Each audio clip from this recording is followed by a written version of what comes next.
चलिए आज का हमारा चैप्टर है बाल शिक्षण व्यवसाय। आज हम आपको बाल शिक्षण व्यवसाय के बारे में बताने वाले हैं। शिक्षण व्यवसाय के बारे में बताने से पहले हमें ये जानना ज़रूरी है कि व्यवसाय क्या है।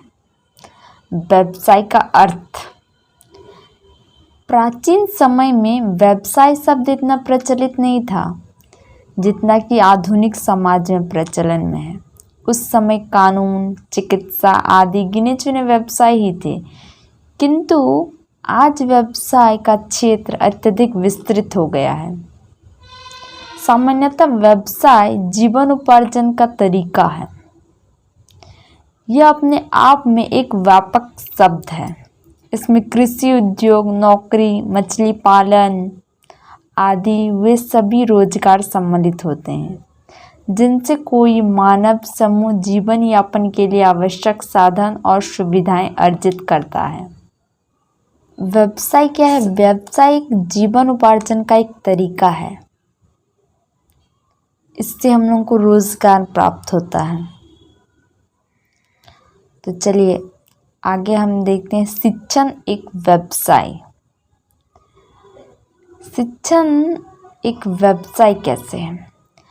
व्यवसाय संबंधी उपरोक्त लक्षणों की कसौटी पर यदि शिक्षण को परखा जाए तो उसे चिकित्सा या वकालत जैसे शास्त्रीय पेशों की श्रेणी में नहीं रखा जा सकता है। एक चिकित्सक या अधिवक्ता अपनी स्वतंत्र दुकान खोल सकता है। उसे प्रारंभ करने के लिए अपने संघों द्वारा लाइसेंस भी लेना पड़ता है और सामूहिक रूप से स्वीकृत आचरण संहिता का भी पालन करना पड़ता है। किसी चिकित्सक या अधिवक्ता की प्रभाविता का आसानी से आकलन किया जा सकता है कि उसने कितने रोगी ठीक किए गए हैं या कितने मुकदमे जीते। उनका अपने रोगियों या मुकव्वियों से अल्पकालिक या सामयिक संबंध होता है। वह उन्हें व्यक्तिगत तौर पर सेवा प्रदान करते हैं और रोगी के ठीक हो जाने या मुकदमे का निर्णय हो जाने पर सेवार्थी से उनके संबंध खत्म हो जाते हैं। इसके विपरीत शिक्षण एक ऐसा विशिष्ट या अनूठा व्यवसाय है जिसकी कुछ निजी विशेषताएं हैं और ये ही इसे विशिष्ट कोटि प्रदान करवाने में सहायक होते हैं। ये सच है कि शिक्षण अपने व्यवसाय में प्रवेश से पूर्ण दीर्घकालीन अधिकाय की प्रक्रिया से गुजरता है। विशिष्ट ज्ञान, प्रशिक्षण और कार्यानुभव अर्जित करता है। यह सच है कि वो व्यक्तिगत और सामाजिक दृष्टि से अति महत्वपूर्ण आवश्यकताओं की पूर्ति करता है और समाज की नई पीढ़ी को अज्ञान के अंधकार से बाहर लाकर समाज के आदर्शों और मूल्यों के सांचे में ढालता है। शिक्षक न केवल ज्ञान का हस्तांतरण करता है वरन नए ज्ञान व विज्ञान तथा कलात्मक विधि का सृजन व विस्तार भी करता है। किंतु भारतीय परिवेश में यदि हम देखें तो ना तो शिक्षकों के इतने विकसित संघ है कि शिक्षक बनने से पूर्व उसे कोई लाइसेंस या अनुमति पत्र लेना पड़े और ना ही उनके संघों द्वारा निर्मित कोई आचरण संहिता ही है।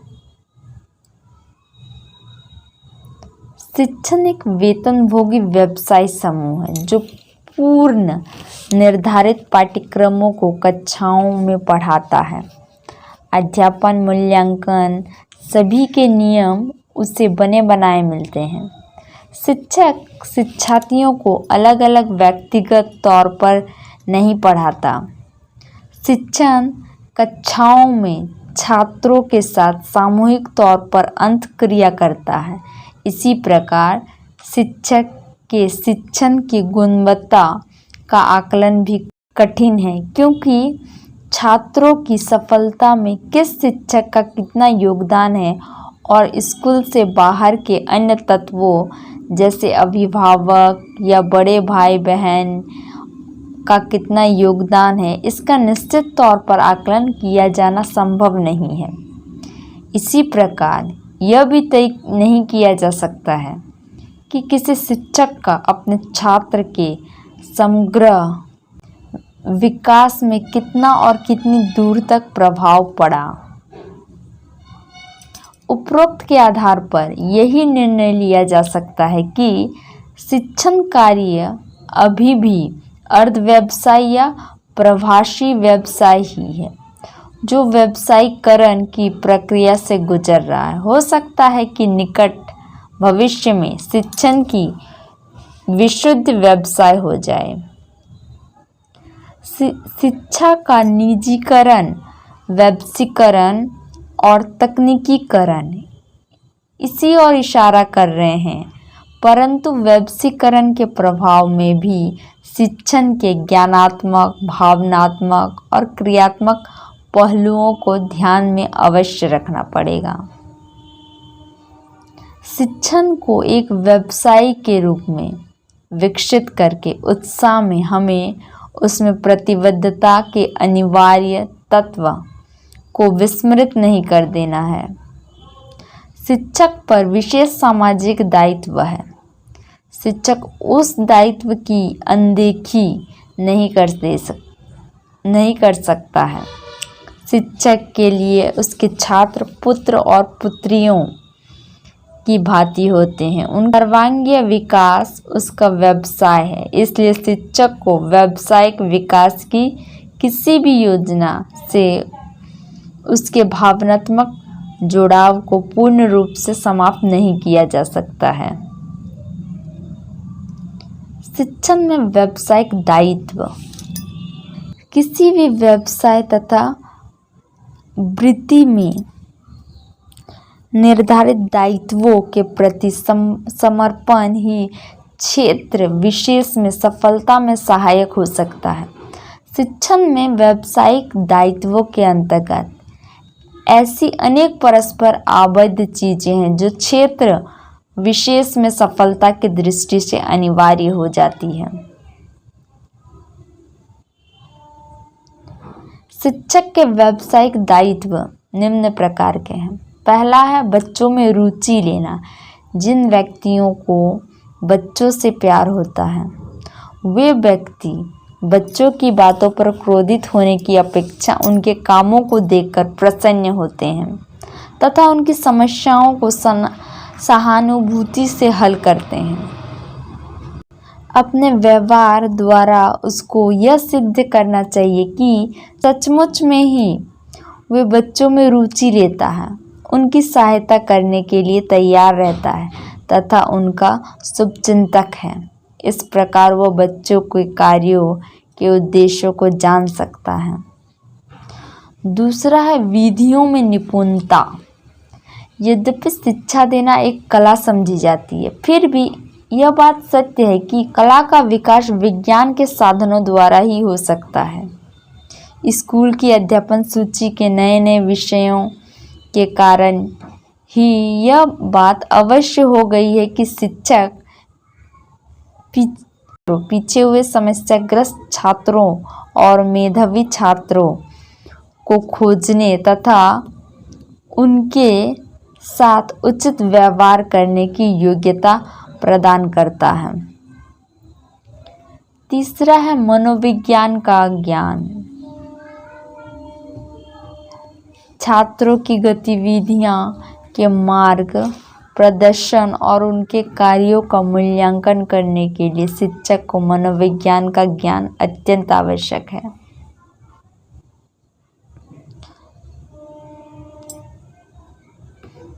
चौथा है समयानुसार कार्य करना। शिक्षक प्रतिक्षण एक ऐसे छात्रों की समूह से संबंधित होता है जो उससे केवल ज्ञान ही प्राप्त नहीं करते वरन आदतों, रुचियां तथा शिक्षक के व्यक्तित्व के अन्य गुणों का भी अनुकरण करते हैं। समय पर कार्य करने का स्वभाव बच्चों का तभी बन सकता है यदि शिक्षक भी समय का पाबंद हो। यदि वह स्वयं ही कक्षा में देर से आता है तो छात्रों में अन्य प्रकार की शंकाएं उत्पन्न हो जाती है। सहयोग की भावना। शिक्षकों को दूसरों के साथ मिलकर काम करना चाहिए। यदि सहयोग के साथ काम करना सीख जाए तो उसके प्रयास फलदायक सिद्ध हो सकते हैं। उसको कभी भी यह विचार नहीं करना चाहिए कि उसका कार्य सिर्फ विद्यालय के विशेष भाग तक ही सीमित है।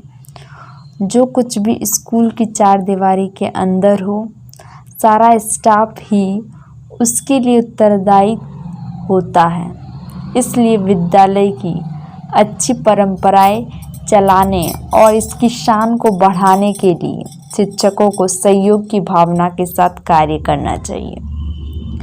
इसके बाद है पाठ्य सहगामी क्रियाएं। शिक्षक को अपना विषय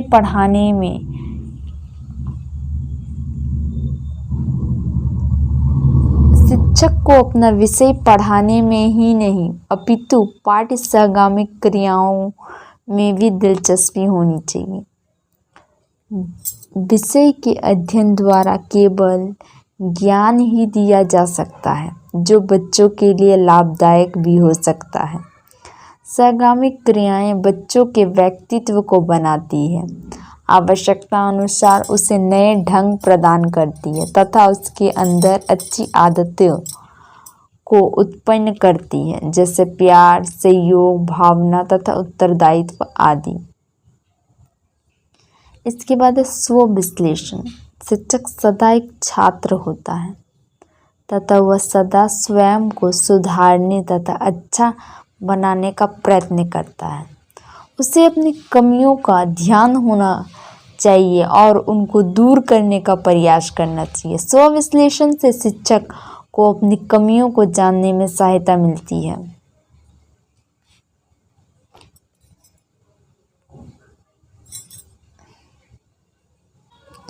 इसके बाद है आदर्श शिक्षक के गुण।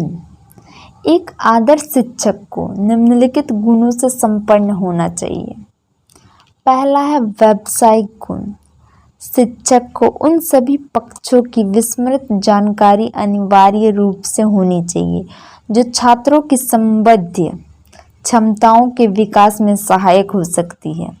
शिक्षक को छात्रों के सूक्ष्मावलोकन में भी परंपरागत होना चाहिए। व्यावसायिक गुणों के अंतर्गत निम्न गुण आते हैं। शिक्षक जो भी विषय स्कूल में पढ़ा रहा हो उस विषय पर उसका पूरा अधिकार होना चाहिए।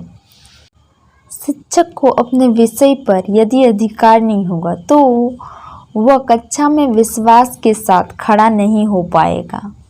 जो कुछ पढ़ाना है उसे कैसे पढ़ाया जाए कि छात्र उसे पूर्ण रूप से समझ ले, यह वह चौथा गुण है जो कि शिक्षक के अंदर अपरिहार्य रूप से होना चाहिए। इसलिए शिक्षक को अधिगम सिद्धांतों, बाल विकास के विभिन्न चरणों के साथ शिक्षण तकनीकी का पर्याप्त व्यवहारीकरण ज्ञान होना चाहिए। एक सफल शिक्षक को शिक्षक के साथ साथ अनुसंधान और नए नए प्रयोग भी करते रहना चाहिए। इन प्रयोगों के द्वारा उसे छात्रों को समझने तथा अपने शिक्षण गुण को सुधारने में सहायता मिलती है। शिक्षण में पाठ्य सहगामी क्रियाएं की विशेष भूमिका होती है। इन्हीं के द्वारा छात्रों के बहुकोणीय विकास को सुनिश्चित किया जाता है। एक सफल शिक्षक को इन गतिविधियों के संचालन का ढंग ज्ञात होना चाहिए। इसके बाद है दूसरा व्यक्तित्व संबंधी गुण। शिक्षक संपूर्ण शिक्षण क्रिया को सूत्रधार होता है।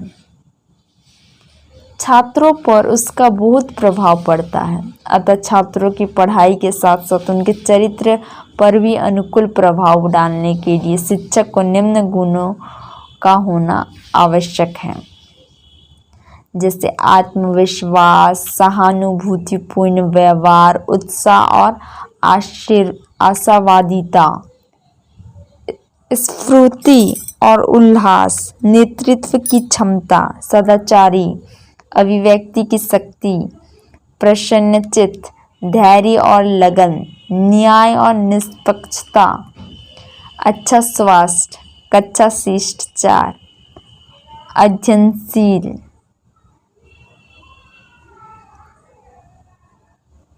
ये सब व्यक्तित्व संबंधी गुणों का होना आवश्यक है।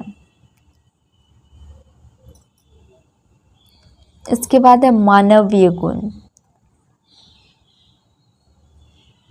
दक्ष शिक्षक कुछ ऐसी अद्भुत विशिष्ट विशेषताओं से युक्त होता है जो उसे अन्य समकक्षों से अलग ही दर्शाती। एक दक्ष शिक्षक में निम्नलिखित मानवीय गुण अनिवार्य रूप से होते हैं। शिक्षक को किसी छात्र के साथ पक्षपात नहीं करना चाहिए। शिक्षक को लालची नहीं होना चाहिए। शिक्षक को मन, कर्म तथा वचन से शुद्ध होना चाहिए, तभी वो अपने शिष्यों के साथ आदर्श प्रस्तुत कर सकता है। शिक्षक को ईमानदार तथा अपने कार्य के प्रति निष्ठावान होना चाहिए। शिक्षक को विश्वसनीय होना चाहिए, अर्थात उसकी कथनी तथा करनी में कोई अंतर नहीं होना चाहिए। शिक्षक को अपने छात्रों के साथ उनकी समस्याओं में पूरी रुचि लेनी चाहिए। शिक्षक को अपने छात्रों को अनुशासित रखने का पूरा प्रयास करना चाहिए।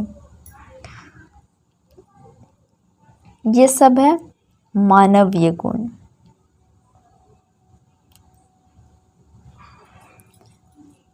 इसके बाद शिक्षक के कार्य। शिक्षक शिक्षण अधिगम प्रक्रिया का केंद्र बिंदु है। वह समस्त शिक्षण क्रियाओं का संचालन करता है। एक शिक्षक में प्रमुख कार्य निम्नलिखित है। पहला कार्य है शिक्षा देना। शिक्षा हर दशा में शिक्षक ही देता है, अतः शिक्षक को विषय विशेष का प्रचुर ज्ञान होना चाहिए। यह उसका उत्तरदायित्व है कि वो विषय का अध्ययन कर शिक्षक के नए नए ढंगों की खोज करे, विषय संबंधी सहायक वस्तुएं एकत्र करें, गृह कार्य की योजना बनाएं तथा बच्चों को सीखने के लिए प्रेरित करें। ये सब कार्य है शिक्षक के लिए।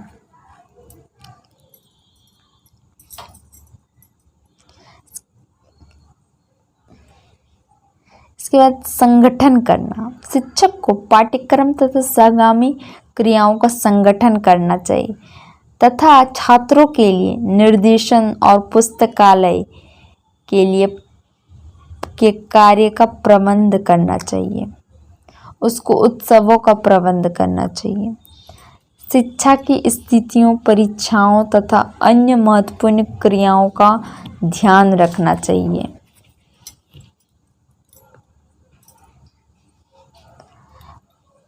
उस कार्यों में से किसी एक का इंचार्ज होना चाहिए, जैसे फर्नीचर टिकीना की व्यवस्था करना, छात्रों को बैठने का प्रबंध करना, समय सारणी की तैयारी को स्कूल के बहुत से साधारण स्कूल संबंधी धन का बजट बनाना, स्कूल परिसर का संगठन करना, सामान खरीदारी करना, फर्नीचर का वितरण करना, स्कूली कैलेंडर का तैयारी करना।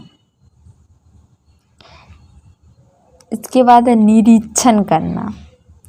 शिक्षक को अध्यापन के साथ साथ कुछ अन्य महत्वपूर्ण कार्यों को भी संपन्न करना होता है, जैसे शैक्षिक क्षमता के साथ ही उचित परिप्रेक्ष्य में निरीक्षण की भी क्षमता उसमें होनी चाहिए। शिक्षक में निम्नलिखित का निरीक्षण करने की क्षमता होनी चाहिए। छात्रों की प्रतिदिन की उपस्थिति लेना तथा समय पर पहुंचना, छात्रों को गृह कार्य देना,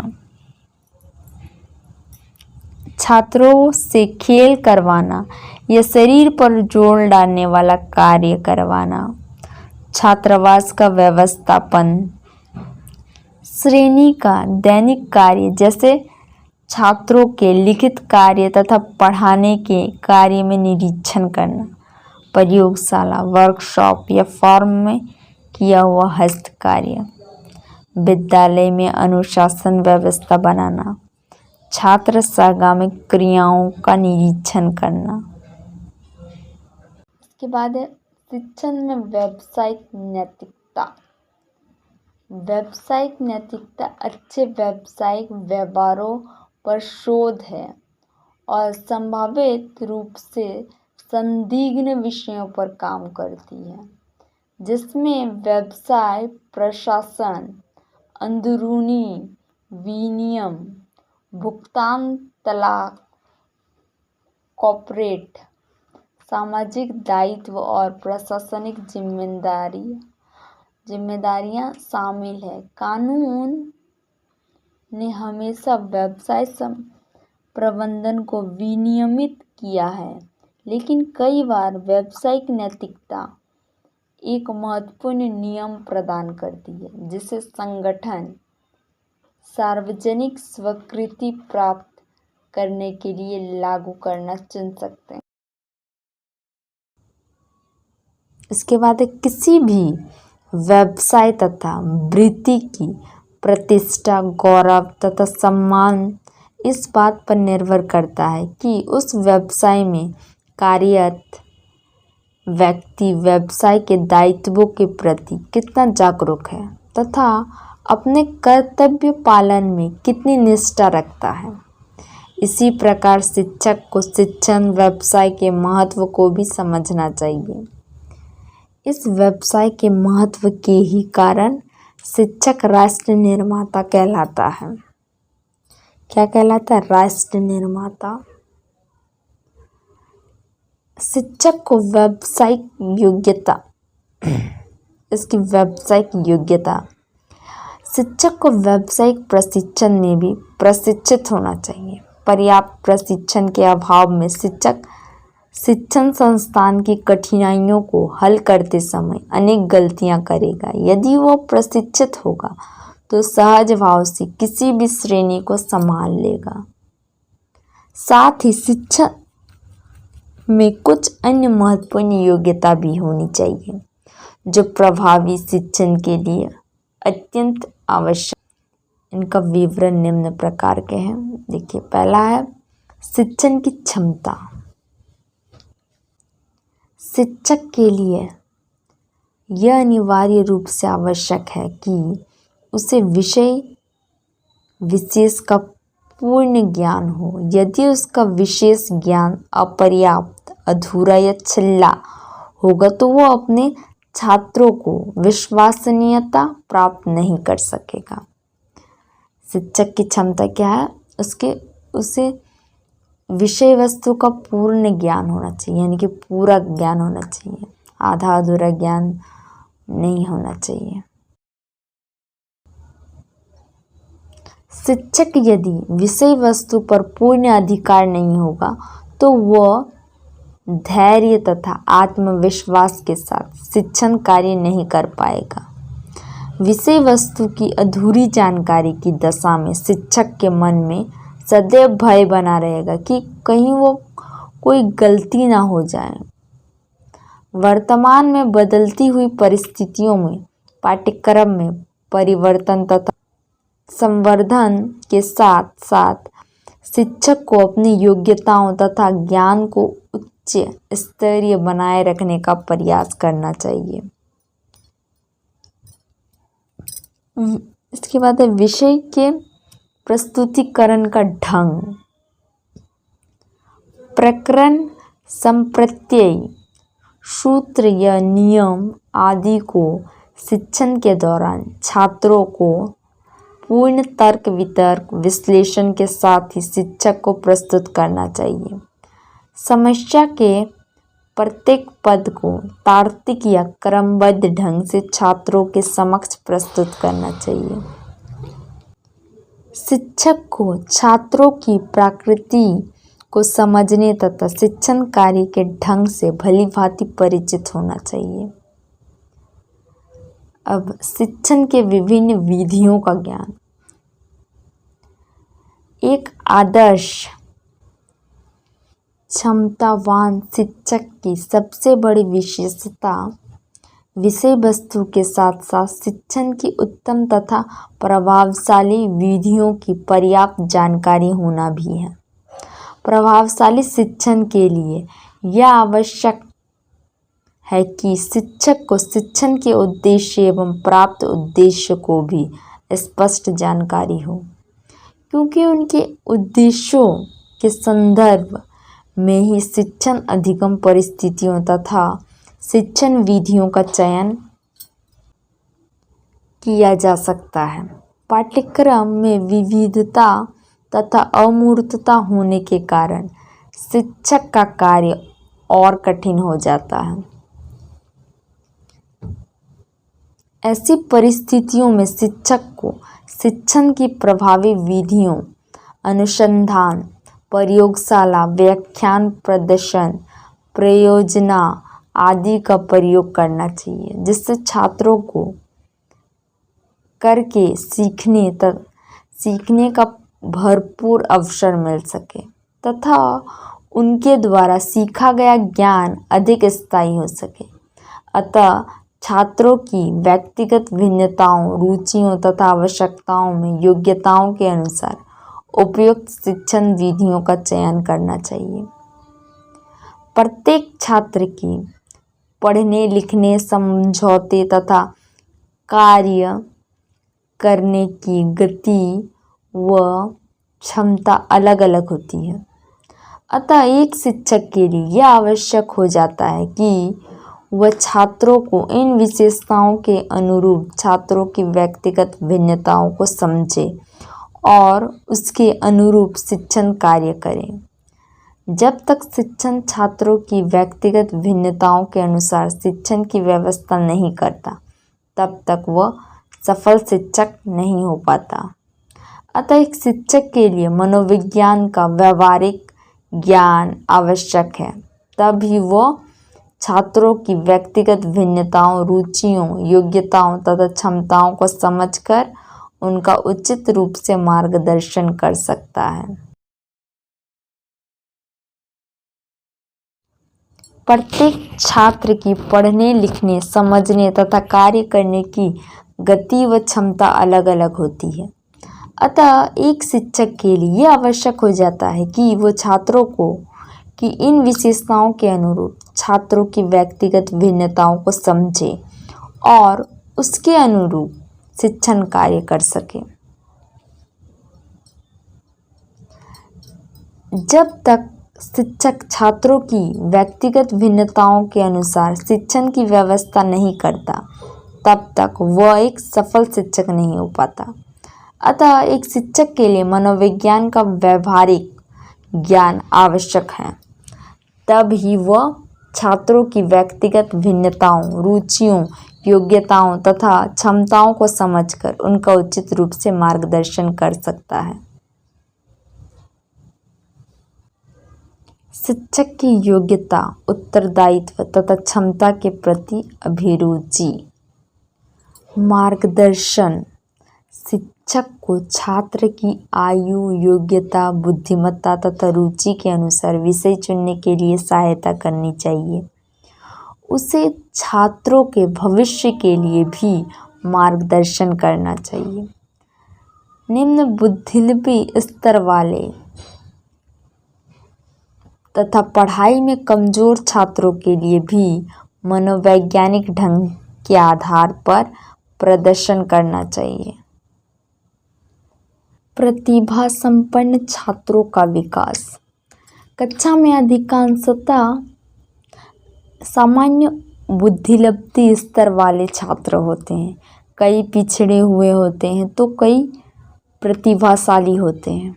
शिक्षक अपना शिक्षण कार्य पर प्राय सामान्य स्तर पर रखता है।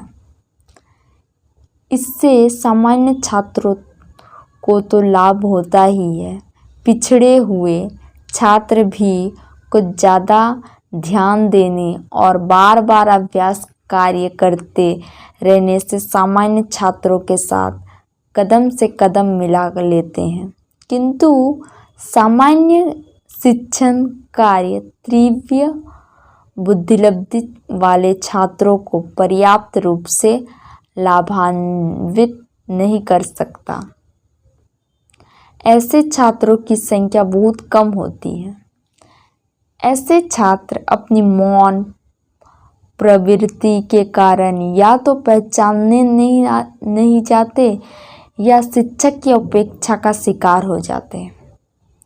आवश्यकता इस बात की है कि ऐसे छात्र की ओर विशेष ध्यान दिया जाए ताकि इनकी प्रतिभा का पूर्ण विकास हो। अनेक बार ऐसे छात्र कक्षा के लिए समस्या भी बन सकते हैं। ऐसे छात्र के समुचित विकास के लिए इनकी पहचान जरूरी ही है। साथ ही इनके समुचित विकास के लिए इनका पथ प्रदर्शन भी आवश्यक है और इस आवश्यकता को सही निर्देशन के द्वारा पूरा किया जा सकता है। उपरोक्त कार्यों को शिक्षण समावेशी कार्य के अध्ययन से संपन्न कर सकता है। इसके बाद है अवकाश काल का सदुपयोग। ये जो अवकाश काल का सदुपयोग कैसे कर सकते हैं? भौतिकता की अंधी दौड़ में लोगों को पर्याप्त अवकाश मिल जाता है। प्रत्येक कार्यालय एवं संस्थाओं में कार्यकाल निश्चित होता है। उसके पश्चात लोग क्या करें? इसी अवकाश काल में किया गया कार्य व्यक्ति के विकास में अत्यधिक महत्वपूर्ण भूमिका निभाता है।